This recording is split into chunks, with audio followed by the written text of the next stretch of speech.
Alexandre raccrocha le téléphone. Le cœur serré comme dans un étau. Sa mère venait de lui annoncer, d'une voix froide et distante, qu'il n'était plus le bienvenu à la maison familiale pour Noël. Parce que les choses avaient changé.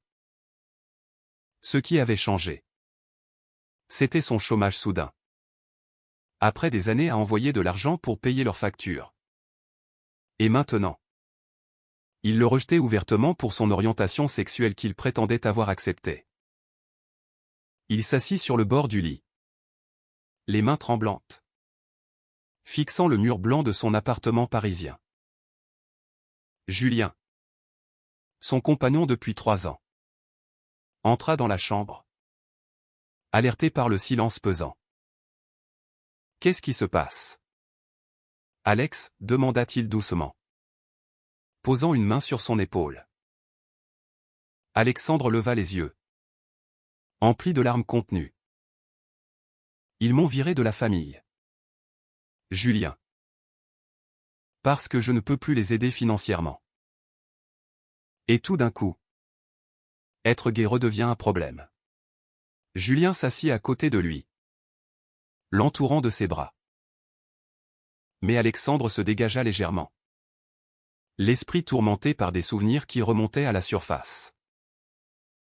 Il se rappelait le jour où il avait fait son coming out. 5 ans plus tôt, lors d'un dîner familial à Lyon, où vivaient ses parents. Son père, un ouvrier à la retraite, avait d'abord réagi avec colère, brandissant des arguments religieux et traditionnels. Ce n'est pas naturel. Alexandre. Qu'est-ce que les voisins diront, avait-il crié. Sa mère, plus pragmatique, avait calmé les choses, laisse-le vivre sa vie. Tant qu'il est heureux et qu'il nous aide avec la maison. À l'époque, Alexandre gagnait bien sa vie comme consultant en finance à Paris. Et il envoyait régulièrement de l'argent pour rénover leur vieille maison. Payer les soins médicaux de sa sœur cadette, Élise, qui luttait contre une maladie chronique. Au fil des mois, la famille semblait s'habituer. Il posait des questions polies sur Julien lors des appels. Et même l'avait invité une fois pour un week-end. Alexandre y avait cru, il pensait que l'acceptation venait du cœur. Mais maintenant, tout s'effondrait. Il avait perdu son emploi il y a 2 mois. Victime d'une restructuration dans son entreprise due à la crise économique. Les factures s'accumulaient chez lui aussi. Et il avait dû annoncer à ses parents qu'il ne pouvait plus envoyer d'argent ce mois-ci. La réponse avait été immédiate, des reproches voilés. Puis ce coup de fil dévastateur. Je dois y aller. Julien. Je dois les confronter en face. Murmura Alexandre, se levant d'un bond. Julien fronça les sourcils. Attends. C'est une mauvaise idée. Tu es trop émotif là. Laisse passer la nuit. Mais Alexandre secoua la tête. Non. Je ne peux pas. Toute ma vie, j'ai tout fait pour eux. J'ai caché qui j'étais pendant des années pour ne pas les blesser. Et maintenant? Ça? Il attrapa son manteau et claqua la porte, laissant Julien seul dans l'appartement. Le train pour Lyon partit le lendemain matin. Assis près de la fenêtre, Alexandre regardait défiler les paysages français. Les champs enneigés sous un ciel gris. Son esprit bouillonnait de questions. Était-ce vraiment l'argent qui avait masqué leur intolérance? Ou avait-il été naïf de croire à leur évolution? Il repensa à son adolescence, quand il avait réalisé son attirance pour les garçons. À 16 ans, il avait embrassé un camarade de classe en secret, terrifié à l'idée que sa famille l'apprenne. Son père, fervent catholique, citait souvent la Bible lors des repas, condamnant tout ce qui sortait de la norme. Alexandre avait choisi de se taire. Excellent à l'école pour compenser. Obtenant une bourse pour étudier à Paris. Là, il avait rencontré Julien dans un café. Lors d'une pause déjeuner. Julien. Graphiste freelance. Avec son humour décalé et sa gentillesse infinie. Avait été le premier à le faire se sentir normal. Arrivé à Lyon. Alexandre prit un taxi jusqu'à la maison familiale. Un modeste pavillon dans un quartier ouvrier. Il frappa à la porte. Le cœur battant. Sa mère ouvrit. Surprise. Alexandre? Qu'est-ce que tu fais là? Elle le fit entrer sans enthousiasme. Son père était dans le salon. Lisant le journal. Élise. 25 ans maintenant. Était absente. Partie chez des amis. Pourquoi m'as-tu dit ça au téléphone? Maman, demanda Alexandre sans préambule. Son père leva les yeux. Parce que c'est la vérité. On t'a accepté tant que tu étais discret. Mais maintenant, avec tes problèmes d'argent, on se demande si tout ça en vaut la peine. Les mots frappèrent Alexandre comme un coup de poignard. En vaut la peine? Ma vie en vaut la peine pour vous seulement si je paye? Sa voix montait. Sa mère intervint, calme-toi. On a des factures. Nous aussi. Élise a besoin de ses médicaments. Et franchement, ton mode de vie. On en parle au village. Les gens jasent. Alexandre sentit la trahison l'envahir. Mon mode de vie? Vous saviez pour Julien. Vous l'avez même invité. Son père haussa les épaules. C'était pour te faire plaisir. Mais maintenant, sans ton aide, on voit clair. Dieu n'approuve pas ça. La dispute s'envenima. Alexandre accusa ses parents d'hypocrisie. De l'avoir utilisé comme une banque ambulante. Eux rétorquèrent qu'il avait abandonné les valeurs familiales en choisissant ce chemin. Finalement, il partit en claquant la porte, promettant de ne plus jamais revenir. De retour à Paris, Julien l'attendait. Inquiet. Comment ça s'est passé? Alexandre s'effondra dans ses bras. Pire que je pensais. Ils n'ont jamais accepté. C'était l'argent qui achetait leur tolérance. Julien le serra fort. On va s'en sortir. Ensemble. Mais Alexandre doutait. Comment reconstruire quand les fondations familiales étaient pourries? Les jours suivants furent un tourbillon. Alexandre chercha du travail frénétiquement. Envoyant des CV partout. Julien, de son côté, augmenta ses heures de freelance pour subvenir à leurs besoins. Mais la tension montait. Alexandre devenait distant. Hanté par les mots de ses parents. Un soir, lors d'un dîner, il explosa, et s'ils avaient raison? Si être gay compliquait tout? Julien posa sa fourchette. Choqué. Qu'est-ce que tu dis? Tu sais que c'est faux. Mais Alexandre insista, regarde. Sans mon job, tout s'effondre. Peut-être que je devrais me conformer. Pour eux. Julien secoua la tête. Non. Alex. C'est eux qui te manipulent. Ne les laisse pas te détruire.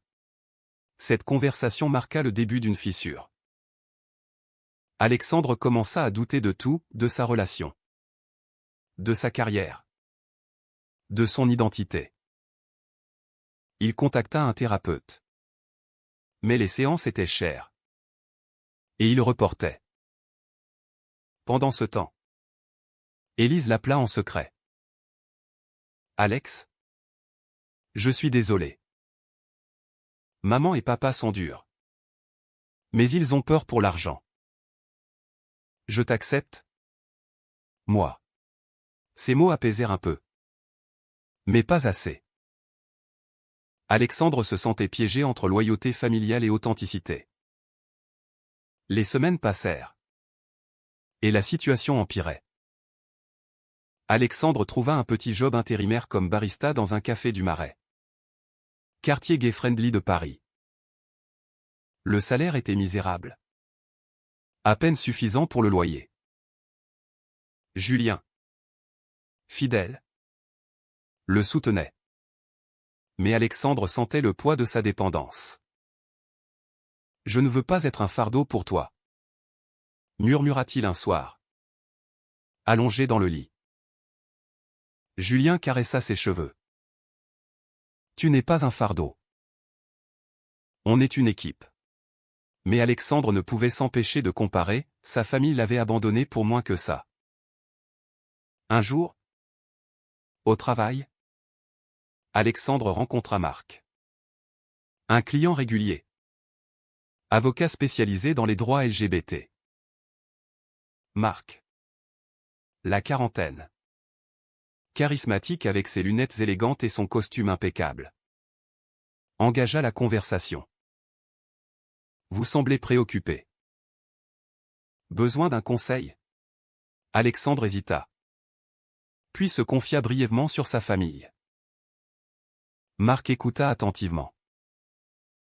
C'est courant. Malheureusement. L'acceptation conditionnelle. Si vous voulez. Je peux vous aider légalement. Pour une éventuelle discrimination. Alexandre refusa poliment. Mais garda sa carte. De retour chez lui. Il en parla à Julien. Peut-être que je devrais les poursuivre. Pour montrer que je ne me laisse pas faire. Julien fronça les sourcils. Poursuivre ta famille? Ça va détruire ce qui reste. Alexandre s'énerva. Ce qui reste? Rien. Ils m'ont rejeté. La dispute éclata. Julien accusant Alexandre de chercher la vengeance plutôt que la guérison. Tu vas tout perdre. Y compris nous. Alexandre. Furieux. Sortit en claquant la porte.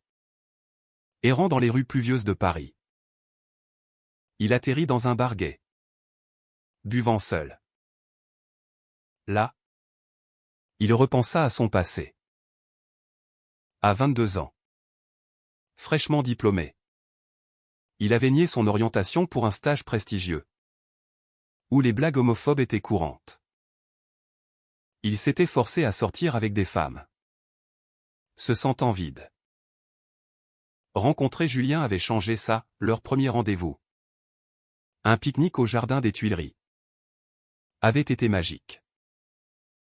Mais maintenant, la pression sociale ressurgissait. Le lendemain. Honteux. Il s'excusa auprès de Julien. Je suis perdu. Aide-moi.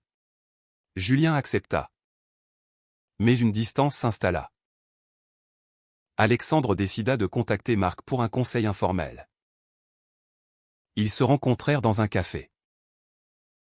Marc expliqua, en France. La discrimination familiale basée sur l'orientation sexuelle peut être poursuivie. Mais c'est rare et douloureux. Pensez à ce que vous voulez vraiment. Alexandre réfléchit. Voulait-il justice ou réconciliation? Pendant ce temps, sa mère appela. Alexandre. Élise est à l'hôpital. Son état s'aggrave. On a besoin d'aide. Le choc le paralysa. Était-ce un piège? Il envoya de l'argent qu'il n'avait pas. Empruntant à Julien. Pourquoi tu fais ça? Demanda Julien. C'est ma sœur. Mais intérieurement?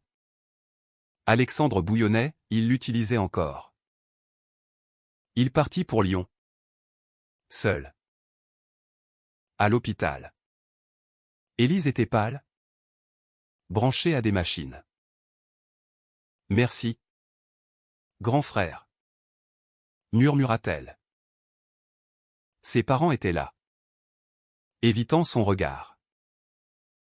On apprécie l'argent, dit son père maladroitement. Alexandre explosa, c'est tout? Pas d'excuses. Sa mère pleura. On a eu tort. Mais la société. C'est dur. Alexandre secoua la tête. La société? Ou votre cupidité? Il partit, laissant l'argent mais pas son pardon. De retour à Paris. Julien l'attendait avec une nouvelle, un contrat freelance lucratif pour eux deux. On peut s'en sortir. Alexandre sourit faiblement. Mais le doute persistait. Il commença à voir Marc plus souvent. Sous prétexte de conseil. Marc. Divorcé. Partageait des histoires similaires. J'ai perdu ma famille aussi. Mais j'ai reconstruit. Alexandre se sentait compris. Plus qu'avec Julien ces derniers temps.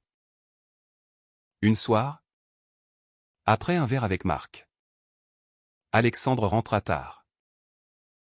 Julien l'interrogea, où étais-tu? Avec un ami. Julien sentit le mensonge.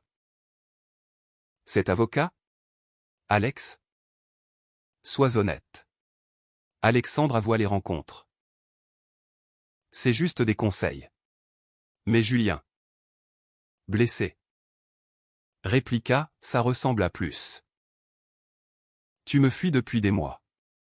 La dispute dégénéra. Julien partit chez un ami, laissant Alexandre seul avec ses regrets. Le lendemain, Alexandre appela Élise. Comment vas-tu? Elle répondit, mieux. Grâce à toi. Mais papa et maman regrettent. Ils veulent te parler. Alexandre hésita. Était-ce sincère? Il accepta un appel groupé. Son père s'excusa maladroitement, on a été injuste. L'argent nous a aveuglés. Sa mère ajouta, on t'aime. Tel que tu es. Alexandre pleura. Prouvez-le. Ils promirent de rencontrer Julien pour de vrai. Sans condition. Mais le mal était fait. Julien, de retour, posa un ultimatum, choisis. Ta famille ou nous? Non. Choisis de guérir sans vengeance. Alexandre promit. Mais contacta secrètement Marc pour préparer un dossier. Au cas où. La trahison couvait.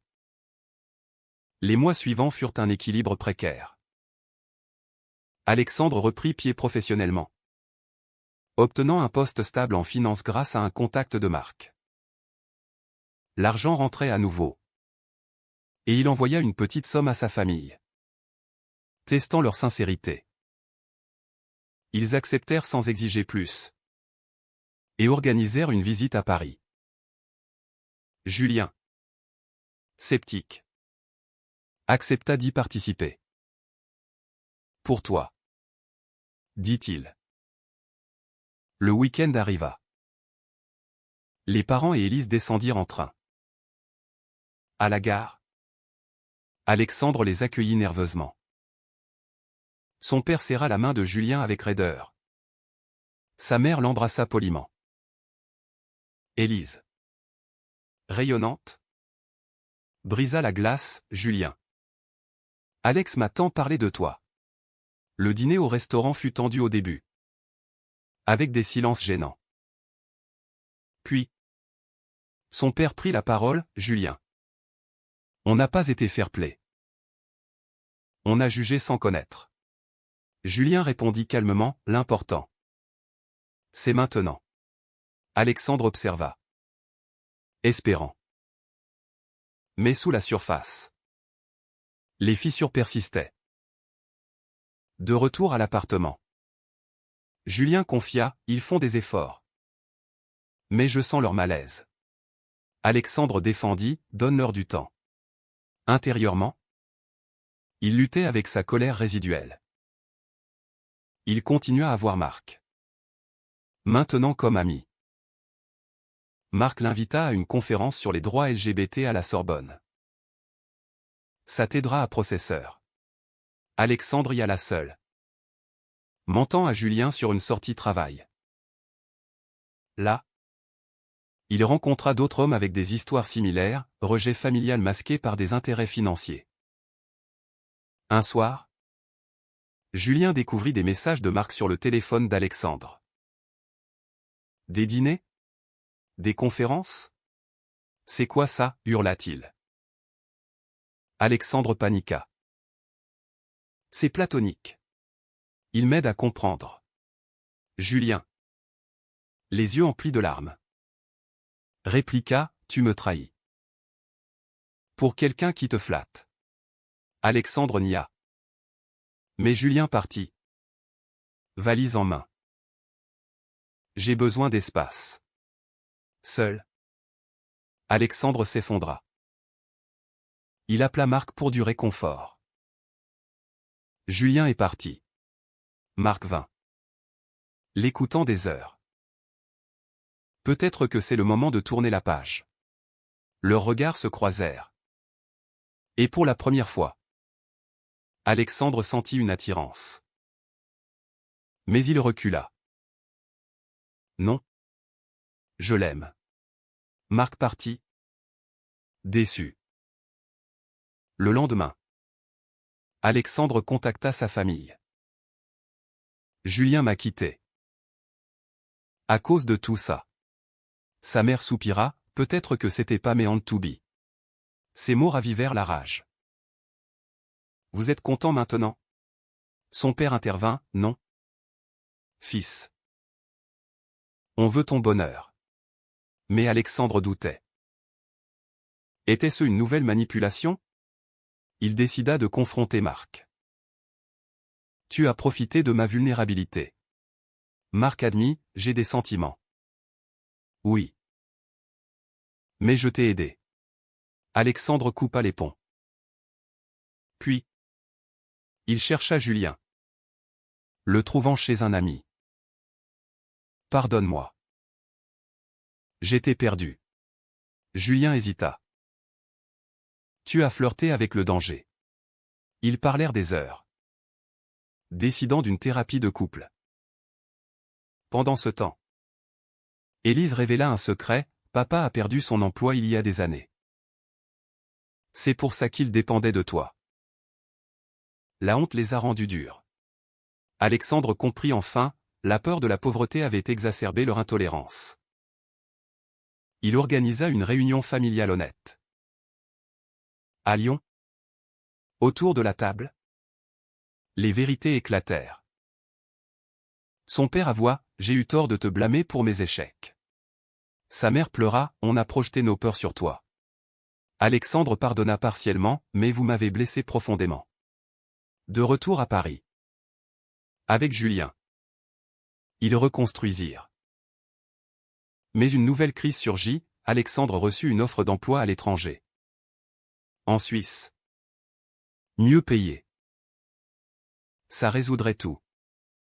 Dit-il. Julien refusa, et nous? Je ne veux pas déménager.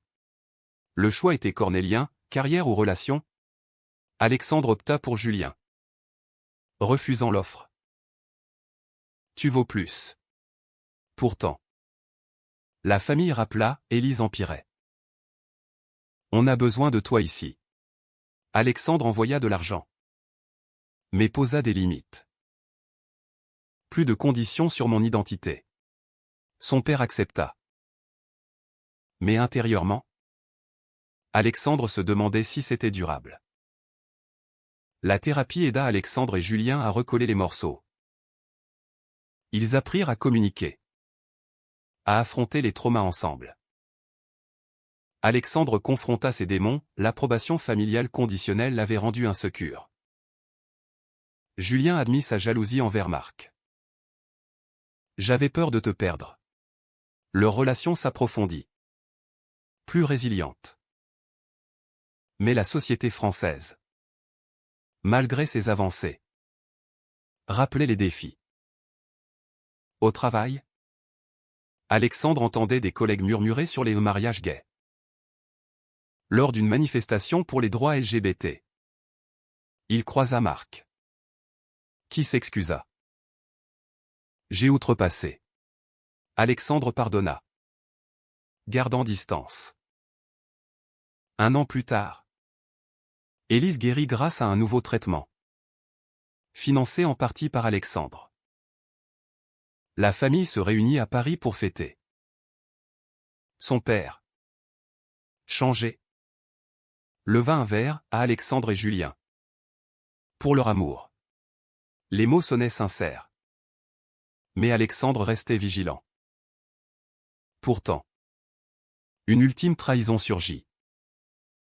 En fouillant des papiers familiaux, Alexandre découvrit que son père avait modifié le testament, excluant Julien en cas de mariage. Pourquoi, confronta-t-il? Son père bafouilla, par tradition. Mais on peut changer. Alexandre, furieux, coupa les liens financiers. Prouvez votre acceptation sans mon argent. La famille réagit mal, appels accusateurs. Reproches.